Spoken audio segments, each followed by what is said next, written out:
What's happening, guys? It's Cooper Carter here for G66, and on this week's Fractal Friday, I'm going to walk you through a brand new Axe-Fx III feature that takes the 8 available scenes in a preset and effectively gives you instant access to 32 different sounds, or maybe even more.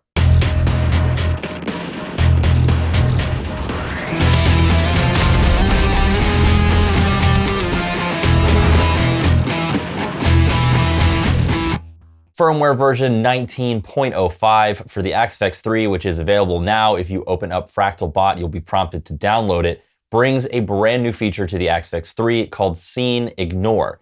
Now, this feature simply allows you to assign any channel on most blocks to ignore scene commands. So, of course, scenes are an incredibly powerful tool for allowing you to create 8 separate presets within presets of sorts that bring any number of blocks and their associated channels in and out of your signal path, allowing instant access to tons of different sounds. But with Scene Ignore, you can now choose to have a certain block ignore all of those commands so that the block's state remains exactly the same throughout scene changes. I think the best way to understand this feature is to see it in action. So let me show you a preset that I've made, and I think you'll very quickly see just how powerful the Scene Ignore feature can be. So what I've got here is a standard preset with 8 different scenes based around the JP2C model, which is of course based on John Petrucci's signature amplifier from Mesa Boogie. I'm calling this Scenes from a Rig, which is a little inside joke for any Dream Theater fans. And I've got 8 distinct sounds. Now, this preset does not use the new Scene Ignore feature. So let's take a look at what we've got. On scene 1, I've got a clean chorus sound with some delay.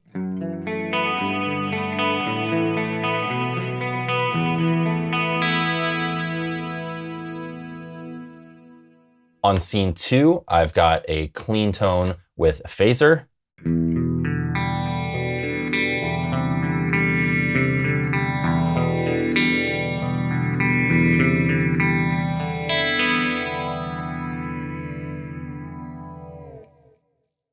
On scene 3, I've got a dry rhythm.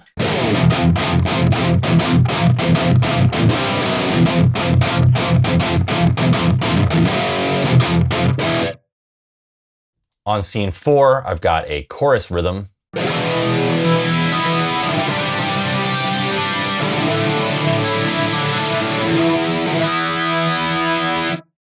Scene 5, I've got a phaser rhythm.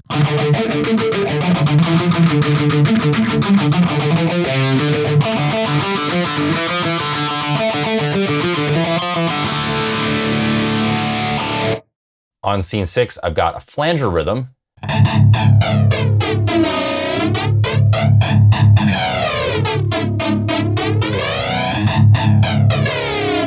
Scene 7, I've got a lead with short delay.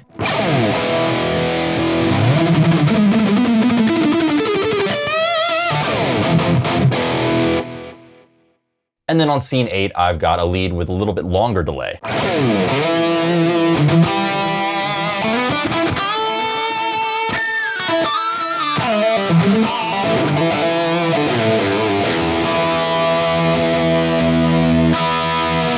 Now, as it stands, this is a great preset and it covers a lot of mileage. We've got some great sounds in here.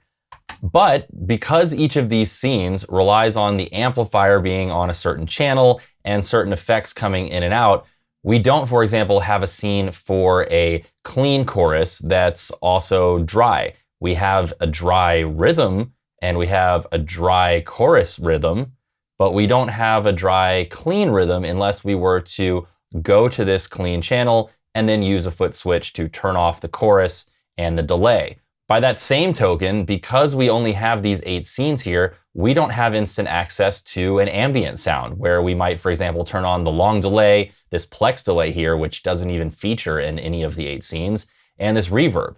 And now we have a cool ambient tone with the clean.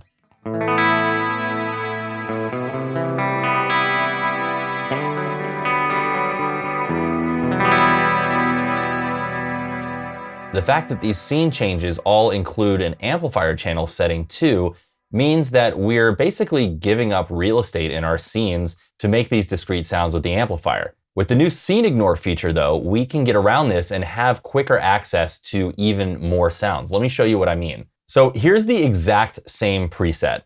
All of the same blocks, all of the same settings, But I've gone into the amplifier block here, and on each of the channels, so channel A, channel B, the rhythm, channel C, the lead, and channel D, the shred channel of the lead, I've turned on scene ignore.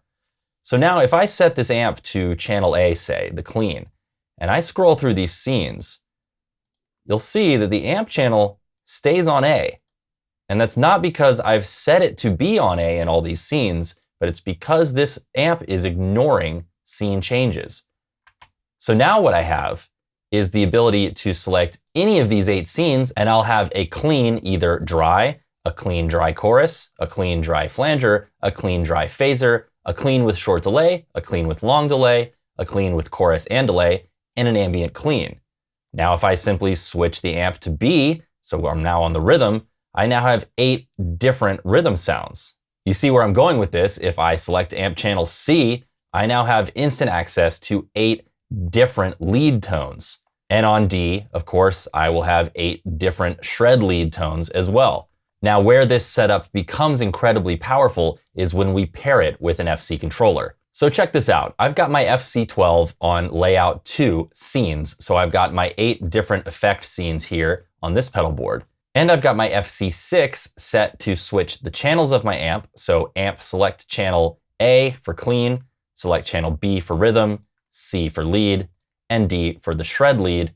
And then I've got instant access switches to a pitch block that I have set to the virtual capo, tuning down to baritone A, and then an instant access switch for a filter block, which is set to a Null-Filter with a little bit of a volume boost for a solo boost. Now, of course, I'm using 2 controllers here for illustrative purposes, but you could, of course, program 1 controller to bring in some effect scenes and also have some amp channel switches.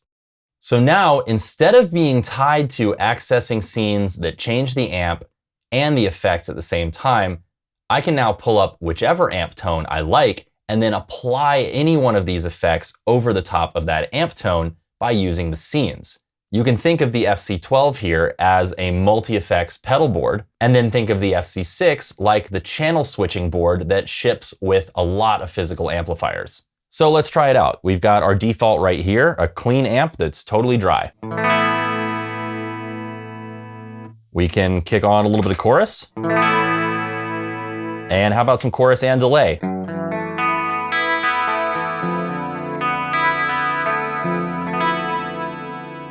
Or how about an ambient scene?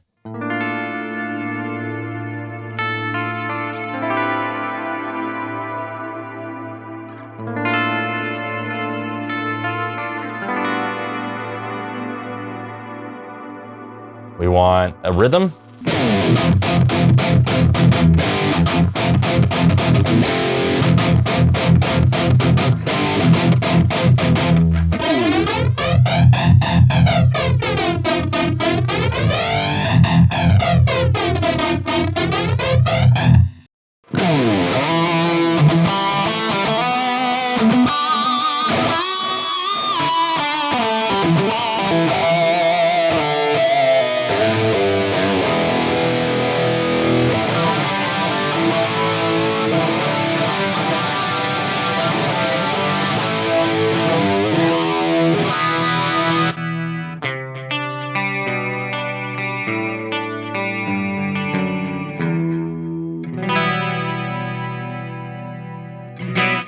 So by separating the amp channels from the scenes themselves, we've not only cleared up scene real estate so that we now can access more sounds in the scenes, but we've effectively quadrupled the number of scene sounds that we have, because we have 8 scenes for the clean, 8 scenes for the rhythm, 8 scenes for the lead, and 8 scenes for the shred.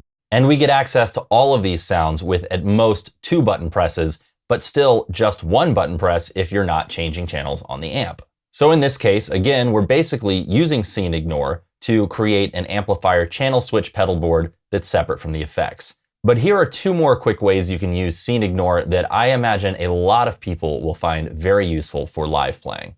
I mentioned that I had a pitch block here that I have set to the virtual capo that's down 7 semitones, so it tunes an E standard guitar down to a baritone A. So let's switch to amp channel C here, which is our lead.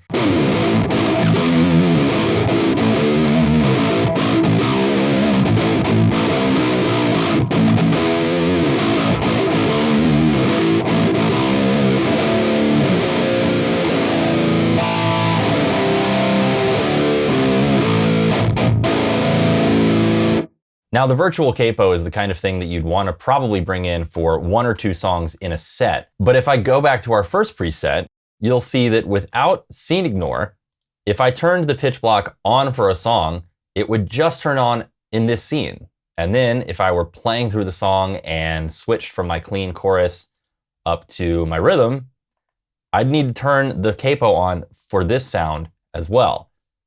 Which means that before scene ignore, you'd either need to go through every scene and turn on the capo to make sure that when you switched to it during a song, you wouldn't suddenly tune to something else, or you'd just need to create an entirely separate preset just for the virtual capo. Now with scene ignore, we can turn on the virtual capo at the top of a song, and no matter what scene we switch to, it's always going to be on. At the end of the song, we turn it off again, and we can use our scenes as normal, and the capo isn't on in any of them. So when scene ignore is turned on for an effect like this, it's almost like having that effect in a pedal outside of the Axe-Fx itself, not being controlled by it at all. So you can almost think of this as a completely separate thing now that exists independent of whatever else you change in your preset. Which brings me to the third use for scene ignore that seems fairly logical and obvious to me, which is to assign a filter block to a solo boost, so a Null-Filter with just a level boost, and then to turn on scene ignore on that filter so that you can kick on a solo boost no matter where you are and have yourself jump up above the mix no matter what sound you're on. And then of course you can turn it off and it's not coming back on. Just like with the capo, scene ignore here is basically removing this block from the equation, setting it outside of the Axe-Fx in a sense, so that it becomes much more of a global type switch for the preset that you can operate completely independent of anything else that you're doing. So those are just 3 use cases for the scene ignore feature. And like with so many of my videos, I hope you've seen the methodology behind scene ignore and you can now apply it to whichever blocks you'd like to use in your own presets. And like with so many things in Fractal land, scene ignore is just another tool in the toolbox and a different way of doing something. You may be the type of player that's perfectly content to use scenes as normal, or this video may have given you some ideas about how to incorporate this new feature. Either way, let me know what you guys think about scene ignore in the comments below. And as always, drop me a comment either here or on the Fractal forum if you'd like to see something covered on Fractal Friday. And if you all would like to dig even deeper into your Fractal unit, whether that's the Axe-Fx III, the FM9, or the FM3, make sure to visit classes.coopercarter.com and sign up for the complete Fractal Audio Masterclass series. For all things Fractal Audio, keep it right here on G66, and I will see you guys next week on Fractal Friday.